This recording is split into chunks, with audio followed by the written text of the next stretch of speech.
Oi, gente, tudo bem com vocês? Eu sou a Nadiessa, ginecologista. E eu sou Luciana Pérez, endocrinologista. E hoje nós vamos falar sobre um assunto que diz respeito à vida de qualquer pessoa que menstrua. Nós vamos falar sobre ciclo menstrual. E para falar sobre ciclo menstrual, nós trouxemos uma pessoa maravilhosa, a doutora Maria Eduarda Cirena. A Duda é ginecologista, especialista em reprodução humana, então trabalha bastante aí com ciclo menstrual. Ela dá aula, é professora na faculdade lá em Pelotas, tanto na Católica quanto na Federal, então na Católica e na FPEL. Estamos muito felizes, Duda, com a tua presença aqui hoje. Bem-vinda. Obrigada. Seja muito bem-vinda, Duda. Obrigada. Maravilhosa. E queremos também, de início, já agradecer a apoiadora do nosso episódio de hoje, a nossa Libresse, que está aí auxiliando que o nosso conteúdo e as nossas informações cheguem cada vez mais longe para que pessoas que menstruam recebam informação de qualidade e científica. Muito obrigada, Libresse. E vamos começar, então, com a primeira lá. pergunta óbvia e direta. Duda, então conta pra nós, o que é a menstruação? Então, primeiro, muito obrigada pelo convite. É um prazer estar aqui falando com vocês hoje. Eu queria dizer que eu acho que o assunto de hoje é um assunto muito especial, porque ele traduz bem o título desse podcast, né? Do hipotálamo à vagina. A menstruação significa exatamente isso. O que acontece, que começa lá no hipotálamo e resulta na menstruação, que é eliminado pela vagina, né? Maravilhosa. Então, muito legal falar sobre esse assunto. Então, a menstruação, na verdade, assim, falando de uma forma bem resumida, ela é a descamação do endométrio, que é o tecido mais interno do útero. Então, o útero tem 3 camadas principais, a serosa, ou miométrio, que é a camada muscular, e o endométrio, que é o tecido que está mais dentro ali da cavidade uterina. Então, a menstruação é a descamação desse tecido. Esse tecido, na verdade, ele prolifera porque ele está se preparando para receber uma possível gravidez. Então, mensalmente, o endométrio, que é esse tecido mais interno do útero, ele prolifera, ele forma assim uma caminha bem fofinha para receber um embrião. Então, isso acontece mensalmente e se dá pela produção de hormônios, né, pelo ovário. Então, o ovário vai lá, produz estrogênio e progesterona e faz com que esse endométrio prolifere e fique bem ali, bem fofinho para receber um embrião. Quando essa gestação não acontece, quando o óvulo não é fecundado, então esse conteúdo que estava ali na cavidade uterina, ele é eliminado por via vaginal. Isso é a menstruação. Então, resumindo, mensalmente o ovário vai produzir hormônios que vai estimular o endométrio a se preparar para uma possível gestação. Quando essa gestação não acontece, esse conteúdo é eliminado por via vaginal. Isso acontece mensalmente, ciclicamente, enquanto a mulher tem capacidade reprodutiva, né? Então, a menstruação, na verdade, ela vai significar 2 coisas principais. Primeiro, que a paciente está ovulando. Então, se ela está menstruando, é porque ela está ovulando. Se ela está ovulando, o endométrio está se preparando para uma possível gravidez. E a segunda coisa que significa é que, naquele ciclo, pelo menos, a paciente não engravidou. Então, se a paciente menstrua regularmente, significa essas 2 coisas, né?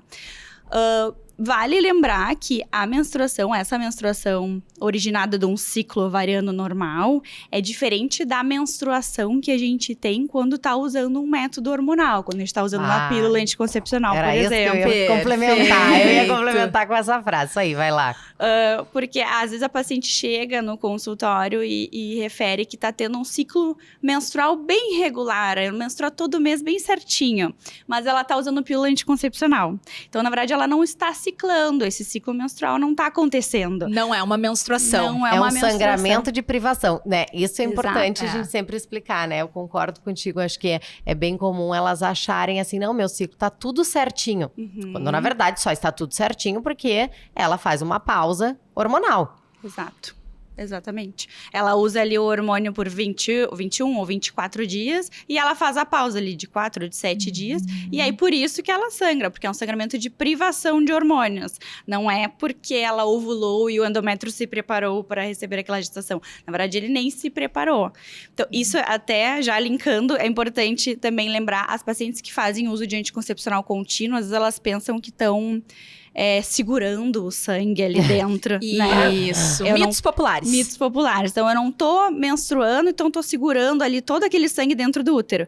E, na verdade, não, porque como tu não está ciclando, tu não está ovulando, o útero não tá nem proliferando, o endométrio não tá nem proliferando para receber uma possível gravidez. Então, as pacientes que usam anticoncepcional contínuo, elas nem têm o endométrio proliferado. Então, Perfeito. isso também é Perfeito, importante lembrar, perfeito. né? Eu acho que a gente já pega o gancho do método e já fala sobre o que acontece. Tu comentou agora do anticoncepcional contínuo, mas como é pílula ali que a gente acaba emendando, às vezes, ou até com a pausa, e acontece isso.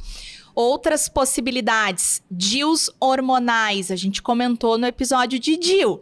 Também não vai ter menstruação com os DIUs hormonais. Tu pode ali ter sangramentos, é óbvio que sim, mas não vão ser menstruações de proliferação endometrial em si, como tu comentou. Exato.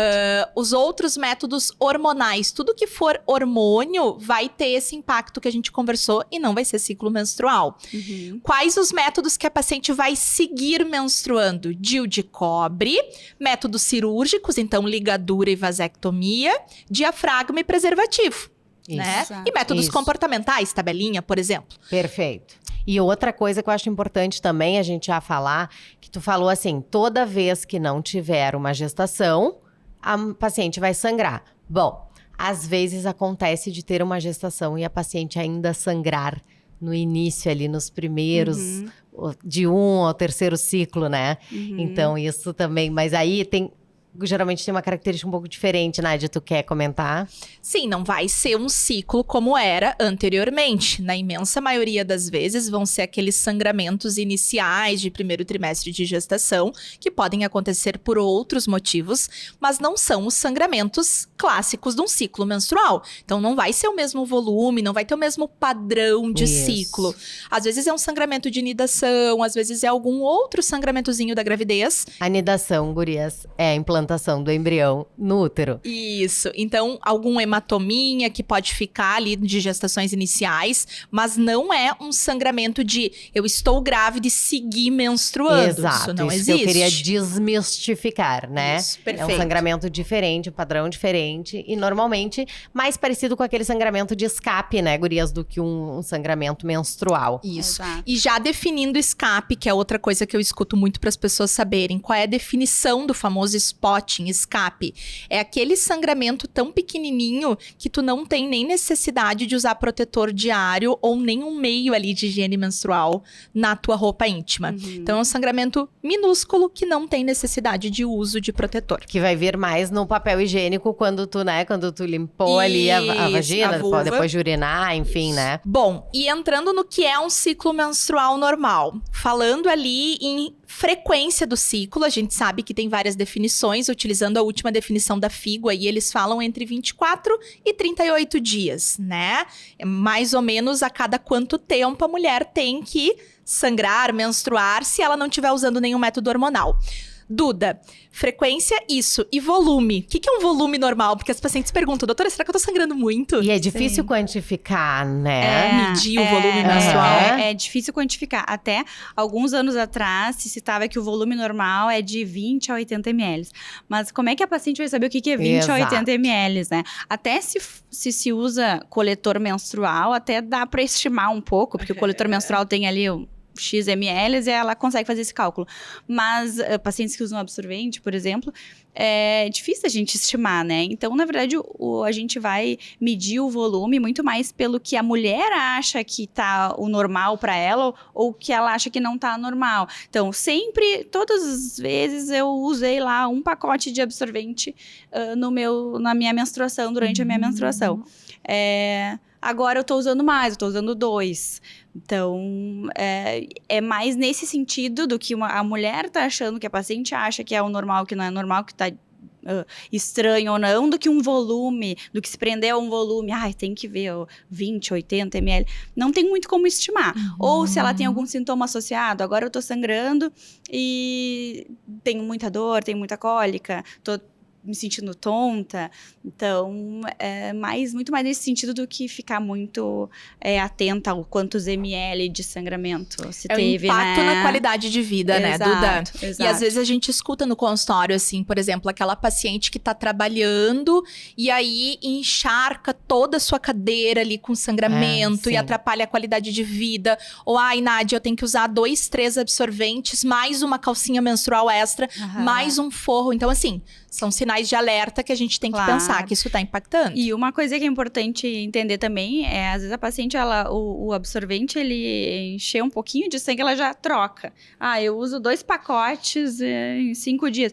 Sim, mas como tu deixa o absorvente encher, ou às vezes só um pouquinho tu já troca, então também tem que avaliar isso, assim, né? Sim, e aproveitando, né, que a gente tá falando de volume, o que tu acha? Coágulos, quando aparecem coágulos, é normal ou é anormal? Porque também tem paciente que nos liga porque Pelo viu aspecto um do coágulo. sangramento. Isso. E aí? Sim, o coágulo ele assusta um pouco, né? Mas na verdade o coágulo ele é um aglomerado de sangue ali, né? Que em vez de estar o sangue na forma líquida, ele tá numa forma ali gelatinosa, assim, mais sólida, né? E não necessariamente significa que tem algo errado. Inclusive é comum a gente ter coágulo quando tá no período menstrual e acorda de manhã e vai urinar, sai um coágulo ali no vaso. Por quê? Porque a pessoa tá deitada ali, né? Tá menstruada, passa a noite deitada numa posição estática, aquele sangramento não vai escoar pela vagina, ele fica ali paradinho e forma coágulo. Aí de manhã tu acorda, senta no vaso pra urinar e sai um coágulo. Aí a paciente se assusta, né? Meu Deus, tem um coágulo. Mas não necessariamente significa alguma alteração, né? Isso, é normal, né? As pacientes perguntam muito isso, né? Eu escuto muito no consultório. A minha menstruação tá vindo coágulo. Tá, mas como é que é o volume desse coágulo? Quando é que ele acontece? Eu pergunto super isso. Exato. É de manhã, é ao longo do dia, é muito volumoso, então essas características são importantes. Eu vou abrir um parênteses aqui pra falar sobre menstruação membranosa, que eu acho que é legal a gente falar, tá? Que eu lembro como se fosse hoje, quando eu era residente, eu era R1, tava começando a residência de ginecobstetrícia e uma amiga me mandou uma foto, tá? Joguem no Google aí esse termo, dismenorreia membranosa, menstruação membranosa, vocês vão ver. Ele aparece como se fosse, parece um aborto, se tu olha. Ele é bem no formato de útero e ele é uma membraninha. É aquela membrana de endométrio mesmo. Já recebi essa foto de paciente também. Isso, que descama e que sai. Por que eu tô falando isso? Profissionais de saúde têm que saber, né? Joga ali, tem que olhar. Eu quase infartei quando eu vi no meu R1, quando a minha amiga mandou, eu disse assim, meu Deus, tu estás tendo um aborto. R1, né? R1 da orientação, início da residência, era praticamente uma doutoranda. E aí eu lembro que eu mostrei na época pra um dos professores, e aí ele me olhou e falou assim, isso aqui é uma dismenorreia, menstruação membranosa, não é nada, tá tudo certo, joga no Google aí que tu vai ver.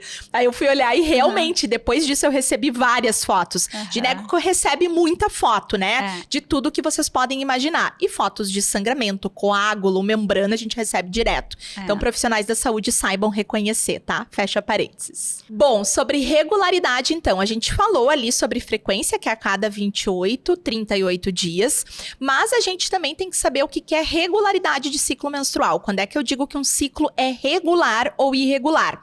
A gente basicamente pega o maior ciclo menstrual daquela pessoa e o menor ciclo menstrual e faz um cálculo, diminui o maior menos o menor. Por exemplo, tá? Durante um ano, o meu maior ciclo menstrual foi 30 dias. E o meu menor ciclo menstrual foi 20 dias. Então, é 30 menos 20. Isso dá um número 10. O que a gente sabe por esse último, né, nessa última publicação aí da FIGO? O que eles sugerem? Depende da idade, varia entre 7 a 9 dias o intervalo de regularidade ali normal. Ultrapassando isso, ou, né, enfim, ultrapassando esse valor, a gente considera ciclos irregulares, tá? Então, em números, assim, a gente pensa nisso, menor igual de 7 a 9 dias, que vai variar dependendo da idade da paciente. Ultrapassou isso, é um ciclo irregular. Eu menstruo aí com uma diferença dos meses de 15, 20, 10. É um ciclo irregular, tá? Ficou clara a minha explicação? Ficou. Você tava me olhando? Tá. Elas ficaram me olhando aqui, pessoal, as duas, assim, eu disse, ficou claro? Ficou confuso? Não, tá claro, bem? tá claro. Super. Doutora Lu, quando que a menarca e a menopausa, falando em ciclo menstrual, menarca, primeira menstruação, menopausa, data da última menstruação. Quando que elas acontecem mais ou menos normalmente na imensa maioria das pessoas que menstruam? Isso a gente tem que... Agora a gente vai falar em média, tá, pessoal? Porque é óbvio que existe uma faixa muito ampla em que ainda assim é considerado normal. Mas se a gente for pegar dados do Brasil, né, as meninas, quando elas têm a primeira menstruação, a menarca gira, então, em torno aí dos 12 anos de idade. E as mulheres, quando entram na menopausa, elas têm uma idade ao redor dos 50 anos, tá? Mas, volto a dizer, existe uma faixa muito ampla em que isso pode acontecer e ainda assim ser considerado normal. Perfeito. E parar de menstruar, então, a menopausa antes dos 40 anos, a gente define hoje como uma insuficiência ovariana prematura. Então, sempre tem que consultar, vai ter vários exames que vão precisar ser feitos. Vulgarmente, a gente chama de menopausa precoce, então, assim, só pra, né, pra pessoal de casa. Que na literatura médica tem trocado, né? Tem mudado um pouco os termos que a gente utiliza. Até eu debato bastante com a Fê Caruso. A Fê Caruso, no início, quando começaram a usar nas publicações internacionais early menopause, então menopausa precoce, a gente não tava entendendo o que eles estavam querendo dizer, porque por muitos anos a gente usou no Brasil menor de 40. Mas os guidelines internacionais, eles têm usado muito esse termo, né, de early menopausa para 40, 45. 45, Então, o termo correto hoje, academicamente, é menor que 40 insuficiência ovariana prematura, precoce, e dos 40 aos 45 ali ainda espero que seja cedo para essa mulher parar. Isso, menopausa cedo, né? Estão usando esse termo, menopausa cedo. Então, assim, se for antes dos 45, entre os 40 e 45, ainda a gente considera assim, tá numa faixa em que, em tese, não deveria estar acontecendo ainda, né? Isso, perfeitas. Beleza. E quais os impactos, Duda, da perimenopausa no ciclo menstrual? Então, vamos pensar ali, quando tá chegando próximo, vamos falar, né? Perimenopausa, né, galera? Então, quando tá chegando próximo da idade da menopausa. A perimenopausa é a transição ali da idade reprodutiva para a menopausa de fato, né? Então, nessa transição, o que acontece? Então, para explicar, eu vou voltar lá do início. A mulher, ela nasce com o número de óvulos que ela vai ter ao longo da vida, né? Ela nasce ali com a sua reserva ovariana. E ao longo da vida, ao longo dos anos, ela vai perdendo reserva. Não tem nada que a gente possa fazer para evitar que isso aconteça, infelizmente, né? Até seria ótimo. Mas a mulher vai perdendo o seu estoque de óvulos, vamos dizer assim, ao longo da vida. Até chegar na menopausa, em que eles se findam, acaba completamente, né? Então, nesse período perimenopausa, um pouco antes da menopausa, esse estoque de óvulos está chegando ao fim. Então, a alteração no ciclo menstrual, nos primeiros sinais dessa falência do ovário. Porque o que acontece? O estoque de óvulos ali está terminando, e aí o eixo hormonal, numa tentativa de fazer com que esse ciclo ovariano se complete, ele começa inicialmente a estimular mais o ovário. Então, os folículos, tanto a quantidade quanto a qualidade dos folículos vai decaindo, e o eixo hormonal, numa tentativa de fazer com que aquilo ali continue acontecendo, inicialmente começa a estimular mais os ovários. Então, os picos de estrogênio vão começar a ser mais precoces, e a paciente, inicialmente, então, ela vai ter ciclos mais curtos. Então, o intervalo entre uma menstruação e outra vai ser mais curtinho. Então, isso que acontece inicialmente. Aí, conforme essa reserva, então, esse estoque de óvulos vai terminando, aí então a menstruação, a gente começa a ter períodos de amenorreia, né? A gente começa a ter os ciclos mais espaçados até que se chegue no momento da menopausa, que aí a gente faz o diagnóstico depois de um ano que a paciente fique sem menstruar. Então, inicialmente, na perimenopausa, a gente pode até ter ciclos mais curtos. Então, é comum a paciente, perto da menopausa, se queixar de irregularidade menstrual. Em vez dela dizer que está menstruando lá a cada 3 meses, ela chega dizendo, estou menstruando muito, estou menstruando toda hora. Uma frequência bem maior. Uma frequência maior, tá chato, tá irregular o meu ciclo. Isso até serve de alerta para as pacientes mais jovens que começam a ter um encurtamento do ciclo. É um alerta, assim, de, será que tá tudo bem? Porque se o ciclo tá encurtando, pode significar, e não se assustem, né? Não é para gerar pânico, mas se o ciclo tá encurtando, pode significar que essa reserva aí tá chegando ao fim, e aí o eixo hormonal acaba, numa tentativa de compensar isso, estimular bastante os ovários no início. Então... Perfeito.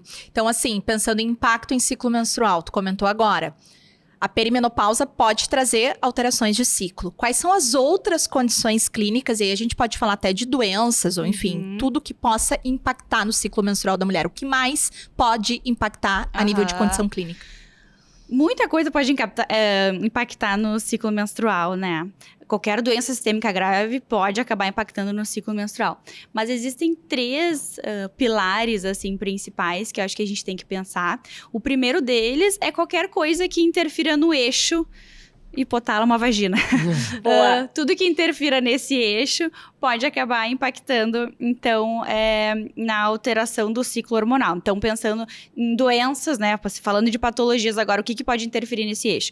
Então, alterações na tireoide, hiperprolactinemia, estresse, anorexia, algum medicamento, algum tumor na hipófise. Então, tudo que possa interferir nesse eixo hormonal pode acabar impactando no ciclo menstrual. Então, a gente tem várias patologias que podem acabar influenciando nisso. O segundo pilar seria as causas anatômicas. Então, tudo que gere alteração da anatomia ali do útero ou do colo do útero, né? As causas estruturais que a gente chama. Então, pólipo, mioma, adenomiose, câncer de colo, câncer de endométrio, tudo isso pode também causar sangramentos que pode impactar aí no padrão menstrual da mulher. Inclusive, um adendo que eu faço, que eu sempre puxo a orelha dos meus alunos, é que às vezes as pacientes chegam com alteração do ciclo menstrual, se queixando de sangramento uterino anormal. E aí a paciente chega sangrando e o aluno diz, não vou examinar, ela tá menstruada. Perfeito. Mas aí é que a gente tem que examinar, Isso. né? Porque aí pode ter alguma alteração anatômica ali, ou pode ter um câncer de colo. Isso. Então, essas pacientes têm que ser examinadas. Então, se a paciente está com alteração do sangramento ali, não necessariamente vai ser uma menstruação, pode ser um sangramento por causa de um câncer, mas sempre tem que pedir para ser examinado, né? Isso. Não, eu acho a tua fala perfeita e eu quero dizer assim o que eu sempre falo, né? O básico bem feito. O que eu tenho visto de profissional que solicita a tabela periódica de exames para as pacientes, mas que não coloca um espéculo na vagina da paciente. Cara, tem gineco que deixa a solicitação do CP com a secretária.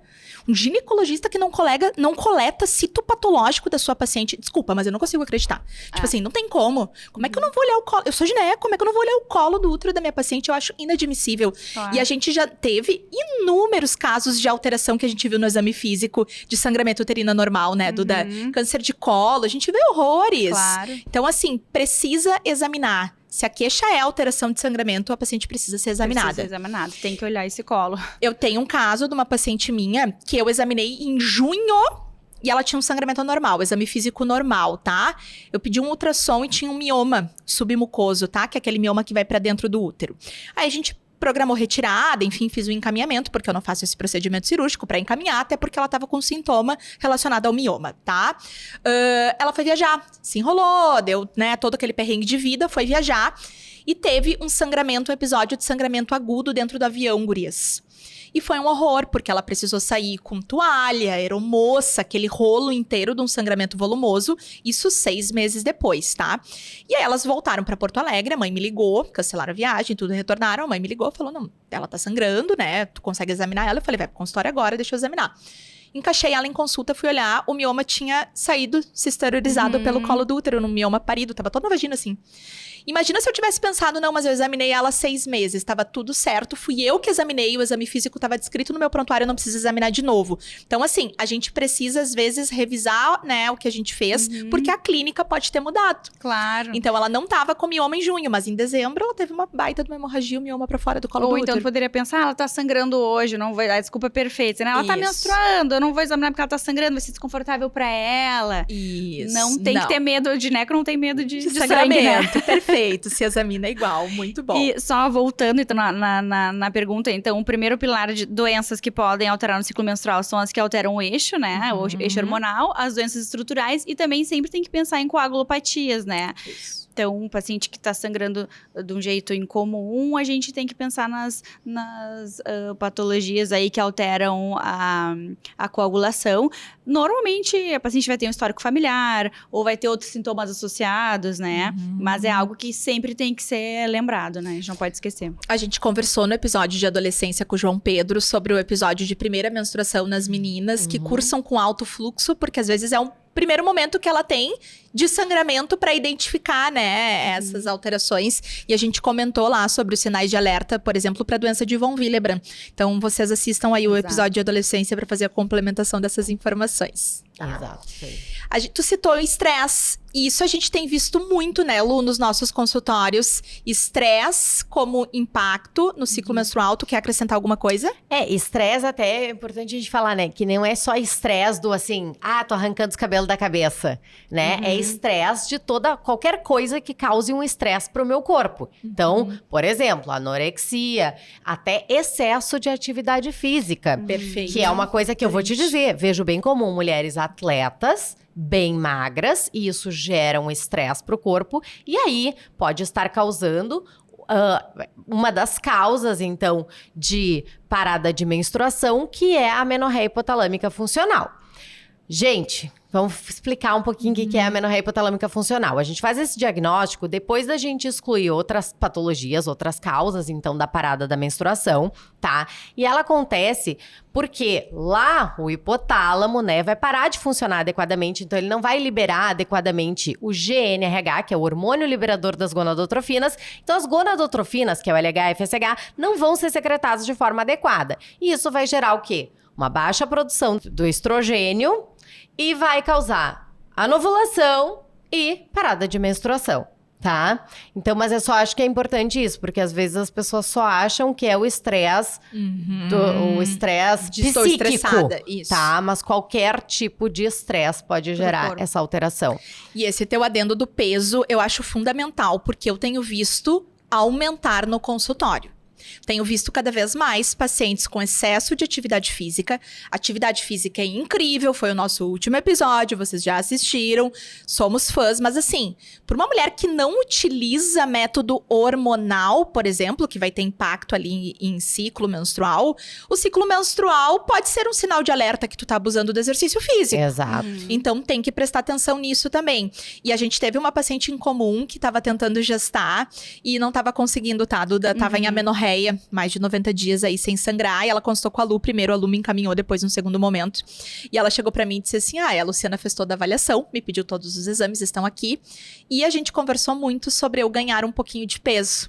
E realmente, eu ganhei nesses últimos meses um pouquinho de peso. Voltei a ciclar. E na sequência ela engravidou. E não é esta, tá? Eu tive 3 esse ano. 3 que entraram no consultório. E até algumas nem estavam em amenorreia, nem todas elas estavam em amenorreia. Elas até menstruavam, mas assim, a gente olhava uma bioimpedância com percentual de gordura baixíssimo, elas fazendo uma alta carga de exercício. Eu olhava assim não vai dar. Sim. Assim não vai dar. Vamos ter que ganhar um pouco de peso, vamos reduzir um pouco essa carga de exercício. E aí, a magia acontece, né? E o contrário também acontece, né? Às vezes pacientes com ganho de peso excessivo, isso também pode influenciar no eixo hormonal, no ciclo menstrual, né? Exato, com certeza, que né? perde um pouco de peso, a gente gravou sobre isso também. Perde um pouco de peso, volta a ovular. lá e engravida sem querer. Então, muitas vezes estavam associando, às vezes, até as medicações que se utiliza para emagrecimento, para redução de peso. Isso. Achando assim, será que é, por exemplo, o Ozempic que aumenta a fertilidade por si só?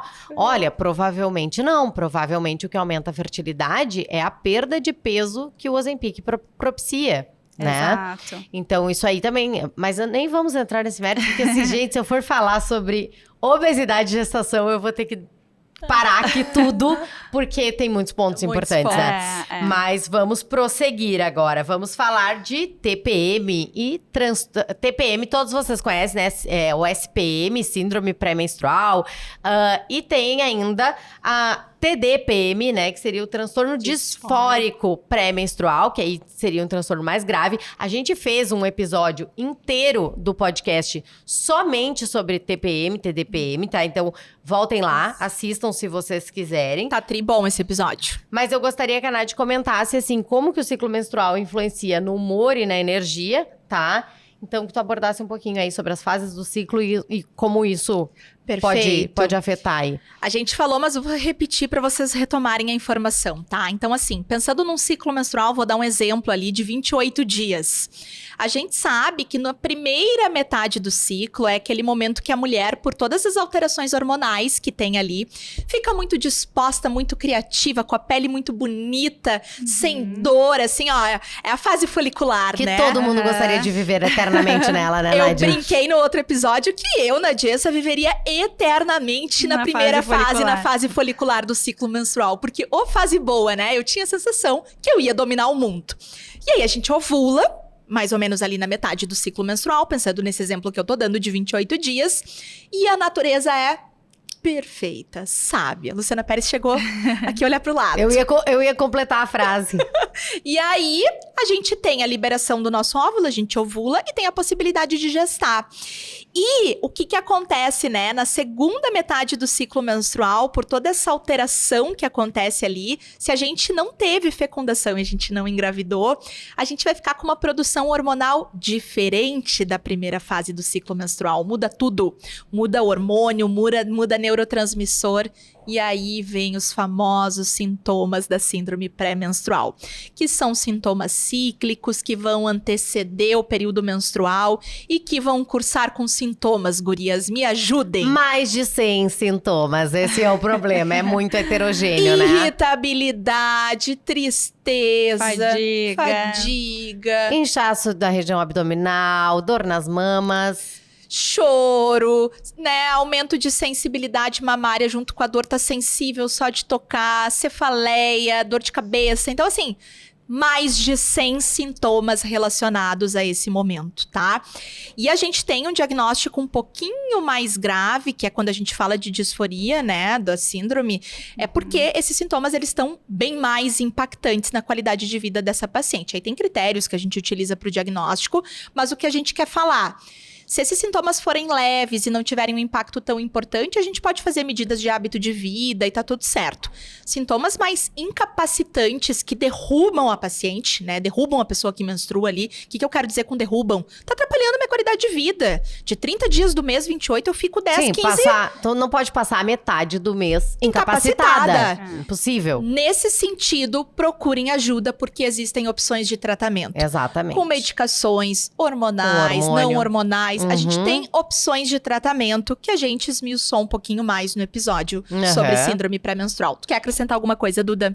Não, acho que é isso. Acho que a mulher não precisa, ao longo do ciclo menstrual, a gente tá fase folicular, é ótimo, mas depois de ovular já começa ali a TPM ou a TDPM, e aí depois ainda tem o período menstrual, que daí é um período que a gente também ainda tá mais cansada.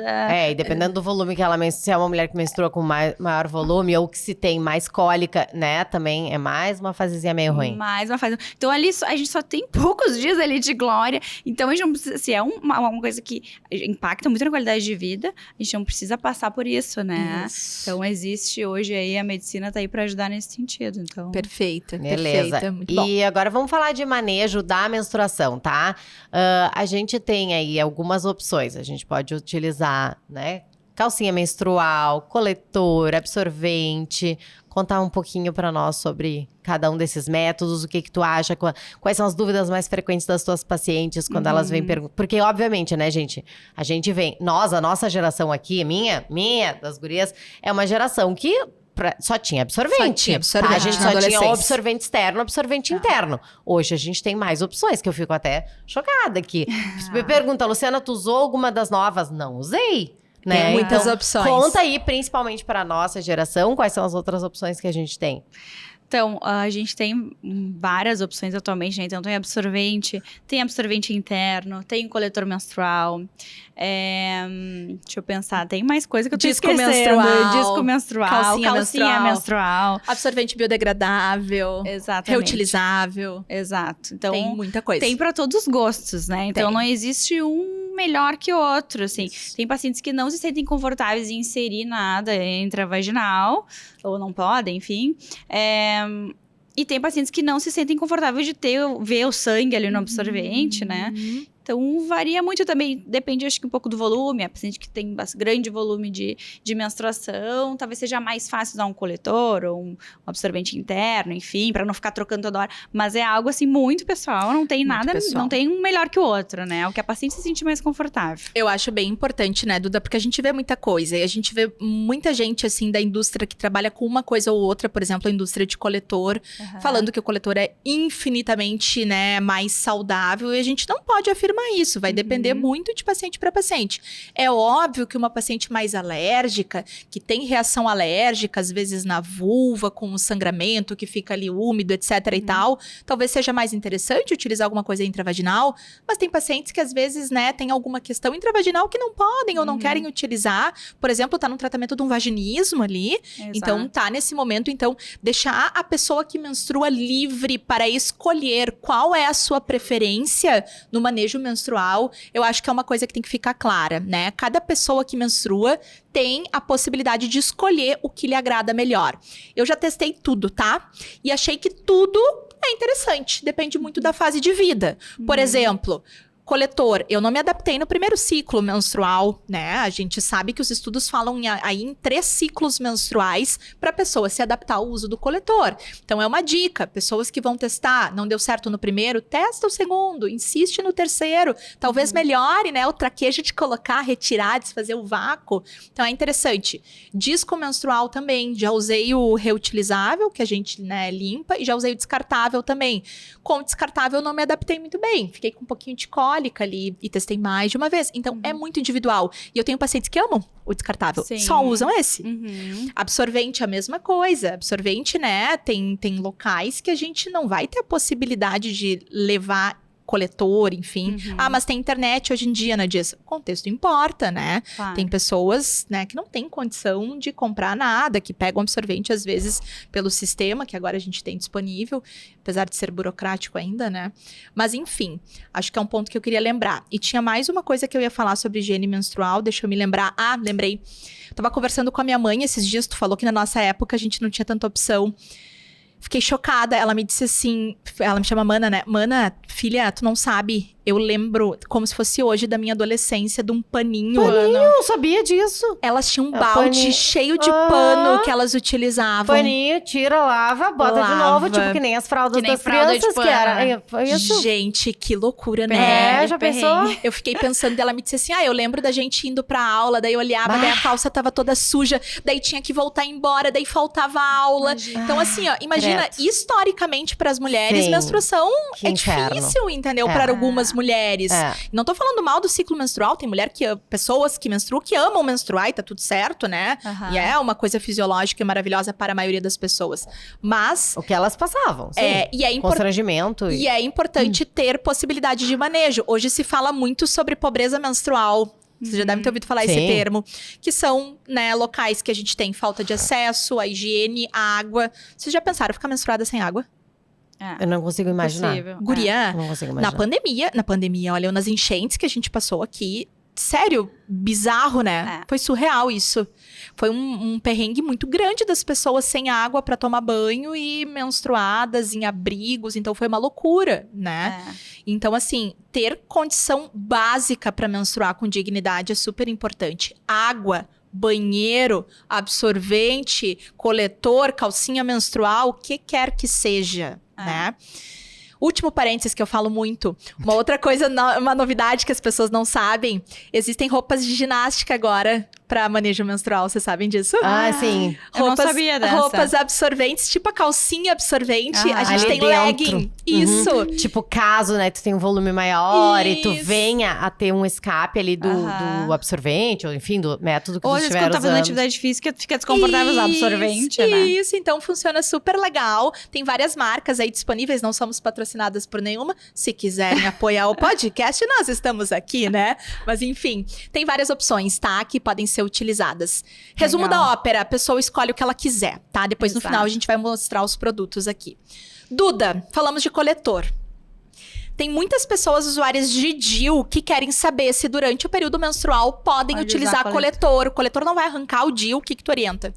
Então, Tá rindo, não né? tem nenhuma contraindicação, né? Não pode usar, tá? Só tem que ter um cuidado, porque quando a gente insere o coletor, ele faz um vácuo ali ao redor ali no fundo da vagina ali, né? No colo do útero. Então, quando a gente vai desfazer esse vácuo para tirar o coletor, tem que ter um cuidado, porque às vezes tem um fiozinho do DIU ali, que daqui a pouco vem junto, ou tem mais chance ali de deslocar, mas tendo cuidado é algo que dá pra levar, assim, não é? Super dá pra usar, É. né? Eu oriento a mesma coisa. Eu explico pra elas que a gente tem alguns estudos iniciais exatamente isso. Que sugerem que usuárias podem ter um risco um pouquinho maior de expulsão. A gente não sabe muito bem o mecanismo, então é isso que tu falou. Se é pelo vácuo em si, se é por pescar o fio e puxar, mas que dá para utilizar. Uma opinião de especialista, né, que a gente vê as pessoas discutindo e que eu particularmente faço no consultório é manter o fio um pouco mais curtinho. Sim. Nas usuárias de coletor, então sempre que eu coloco o DIU eu dou uma perguntada, tu vai usar coletor ou até absorvente interno, tá? Porque eu já tive paciente que tava com o fio um pouquinho mais compridinho, usou absorvente interno e acabou puxando junto o fio do DIU. Então, nas usuárias de algum manejo menstrual intravaginal, opinião de especialista é manter o fio um pouquinho mais curtinho, mas não tem contraindicação nenhuma ao uso. Eu super libero e deixo a pessoa ali à vontade para escolher o manejo que ela achar que seja melhor, tá? Perfeito. Exato. Duda, sinais de alerta relacionados à menstruação. Então, quando é que eu tenho que procurar um ginecologista? Sim. Então, acho que tudo que foge do padrão normal da paciente, né? Então, seja a menstruação maior do que normal, um volume maior, ou um número de dias maior do que normal, ou o contrário, né? Então, agora não tem vindo, a menstruação tá muito espaçada, né? Tá um ciclo muito espaçado. Então, tudo que foge do comum, assim, eu acho que é sempre bom ter uma avaliação. Então, ou então se tem algum sintoma diferente associado. Então, minha menstruação, tô vendo que tá vindo um volume maior e eu tô me sentindo mais tonto, tô tendo tontura, tô tendo mais dor, Cansaço. tô mais cansada, né? Então, isso pode significar que aí as coisas não estão indo bem. Ou o contrário, assim, né? Eu tô vendo que eu menstruo um pouquinho, ou tem meses que não vem a menstruação, pode ter alguma outra coisa aí que a gente tem que investigar. Então, acho que tudo que foge do normal, assim, é sempre bom, não custa, né? Ter uma avaliação ali no ginecologista. Perfeito. Se conhecer, né? Anotar ali, registrar em algum local para ter uma noção da sua frequência, da sua regularidade, para ver o que tá acontecendo em qualquer lugar.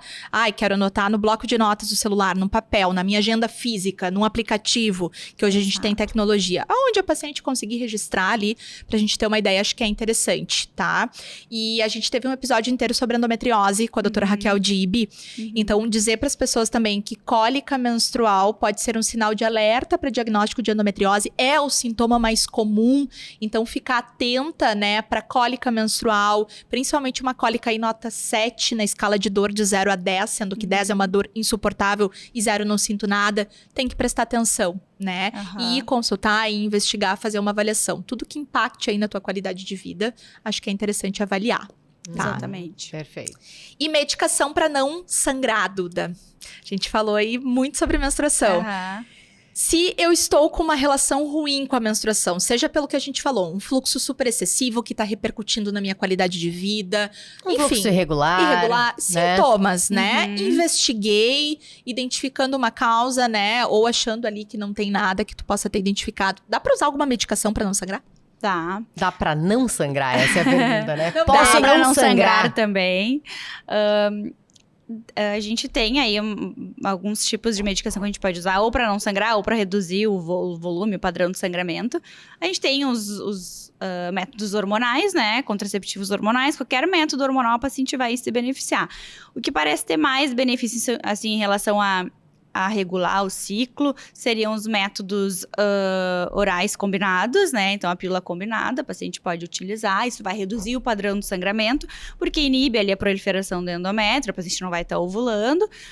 Pode usar contínuo também, aí não menstrua mais. Mas todos os métodos hormonais vão influenciar de alguma maneira ali e vão acabar reduzindo um pouco o ciclo. Então, o DIU hormonal, por exemplo, vai agir ali a nível endometrial local e vai também reduzir o padrão de sangramento. Tem pacientes que ficam sem menstruar totalmente com o DIU hormonal, né?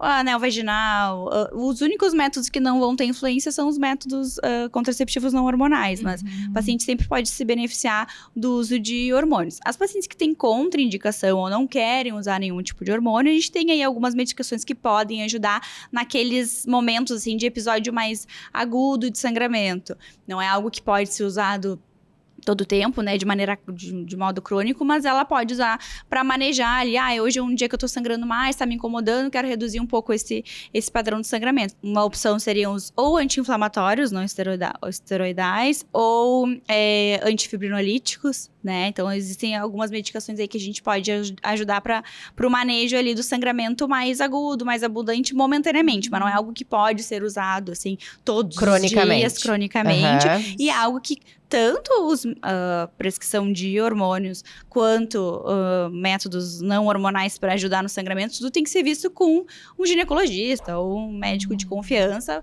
porque existem contraindicações e existem o que é melhor para métodos que é melhor para cada caso, né? Então, para uma paciente, tal coisa pode funcionar, para outra não funciona, tal método contraceptivo funciona, para outra depende muito de cada caso. Então, sempre avaliar com o médico, não é para né? se automedicar, não é para se automedicar, é isso para aí. consultar o ginecologista Exatamente. e definir isso em consulta. Senão pode acabar até atrapalhando. Além de não ajudar, pode até atrapalhar. Isso. E lembrando que a gente falou, né? Quando a gente usa esses métodos hormonais, a gente não tá utilizando para mudar, para regularizar o ciclo menstrual, como às vezes, né, a gente fala.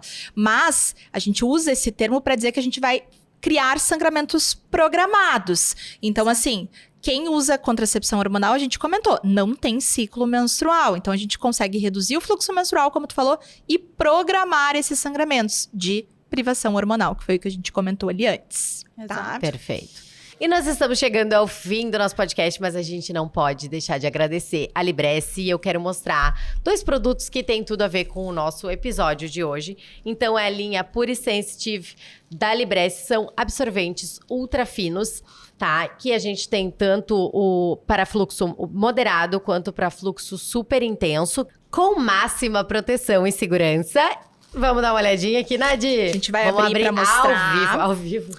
E ao vivo. Que não é ao vivo, Malu. E queremos lembrar vocês que a Libresse tem todas as opções aí para manejo menstrual de acordo com a preferência da pessoa que menstrua. O que vai muito ao encontro do que a gente tá falando hoje, tá?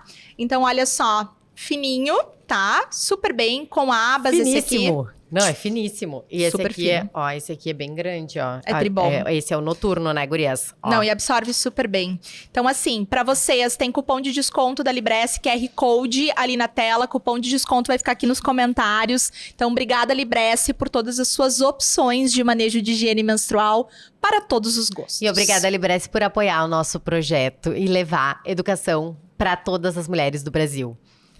E vamos agradecer agora a nossa convidada, Duda. Muito obrigada pela tua presença. Foi um prazer inenarrável estar contigo hoje. Obrigada. Maravilhoso, Duda. Foi Obrigada. muito bom, tenho certeza. Foi ótimo, foi uma ótima Eu conversa. fiquei impressionada com a tranquilidade dessa mulher. Ela é muito tranquila, né? E tu Ela é viu muito a parece, direta? mas Não, internamente. mas guria, ela é muito tranquila. Nossa, foi maravilhosa. E Se ela tu é, ficou você me deixaram à nervosa, eu vontade. jamais te diria que tu tava nervosa, tá? Ela sempre foi assim, tá? Nos plantões do centro obstétrico também. Tava caos, ela calma, determinando as coisas. É maravilhosa, né? É perfil. Maravilhosa. Prazer Dudinha, estar aqui Obrigada, contigo. obrigada. Foi Meninas, ótimo. nos vemos então no próximo episódio. Obrigada e até mais. Tchau, gente. Até a próxima.